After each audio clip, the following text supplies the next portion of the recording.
Magicka Wardens have received an awful lot of love in recent history in the Elder Scrolls Online. Previously great for healing and not much else, Magicka Wardens can now hit some of the absolute highest DPS around, but only with a very specific approach. So let's check out that build, and if you need a written guide, check out my website at certainlygaming.com. There's a link in the description below for you. The first thing you need to know is what race to choose, and we're going to be going with the High Elf.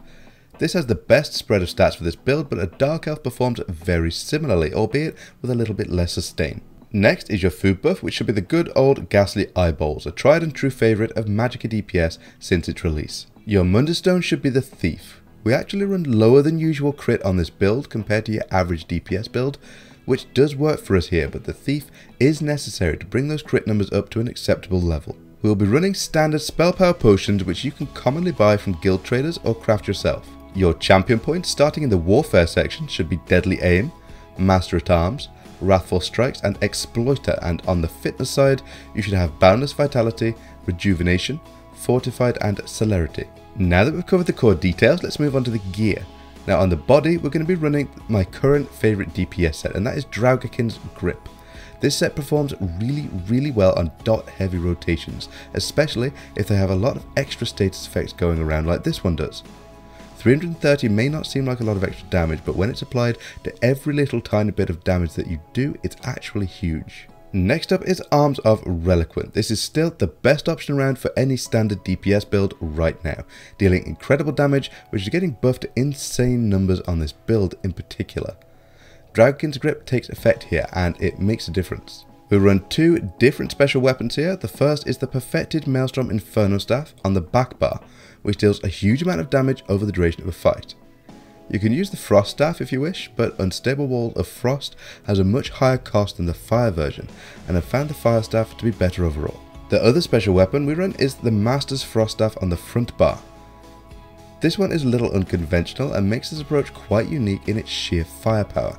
It looks tricky to use, granting a ton of spell power for only 4 seconds at a time when activated, but when you get the rhythm down, it's actually very easy. Alright, that's the gear covered, so let's check out the skills. On the front bar we have Cutting Dive, Subterranean Assault, Fetcher Infection, Frost Reach, Barbed Trap and Wild Guardian, and on the back bar we have Unstable Wall of Fire, Winter's Revenge, Arctic Blast, Degeneration, Elemental Susceptibility and Wild Guardian again.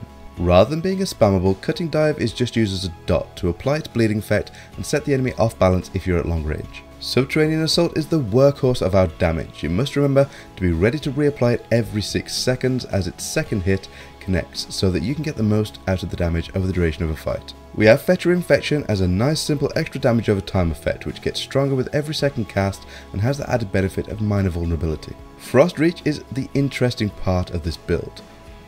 This deals some upfront damage, applies the chilled status effect and applies a dot. It also activates the Master Staff, which boosts the power of all of our skills by a really massive amount.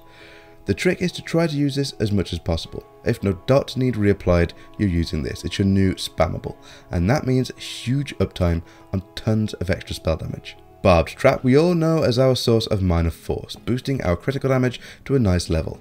With Draugr Grip it also does respectable damage as well. Our ultimate of choice is Wild Guardian, which must be slotted on both bars. This is probably the highest damage ultimate in the game over a prolonged period, dealing absolutely incredible damage, providing additional damage over time from status effects, both single target and AoE cone attacks, and even an execute mechanic as well. This thing has everything that you could want in an ultimate. Unstable Wall of Fire is a nice AoE skill that can be used as an area spammable if you wish. It deals more damage to burning enemies, will help provide the burning status effect, and is generally a really big boost to your damage overall. Next is Winter's Revenge, which deals great frost damage in a wide area, boosted by having a Destruction Staff to cast it with. This also has a higher chance to apply the chilled status effect, which is central to this build.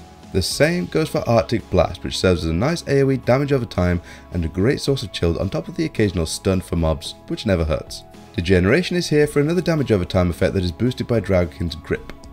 Since we use spell power potions, you can consider this a flex slot and use something else if you wish, such as Mystic Orb or Scalding Rune.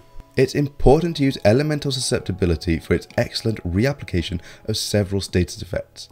Each tick of these status effects will be boosted by Draugr Grip, making for a great source of damage and a defensive debuff as well. Now that we've covered the skills, let's check out the pass so that you can see the build in action. Take note of how Subterranean Assault is applied as soon as it ends to ensure maximum damage over the fight, and if no dots need reapplied, see how Frost Reach is the main spammable to keep up that damage buff.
Thanks very much guys, I hope you enjoyed the build. Don't forget to hit those like and subscribe buttons and check out my website in the description. Take care, and as always, have fun.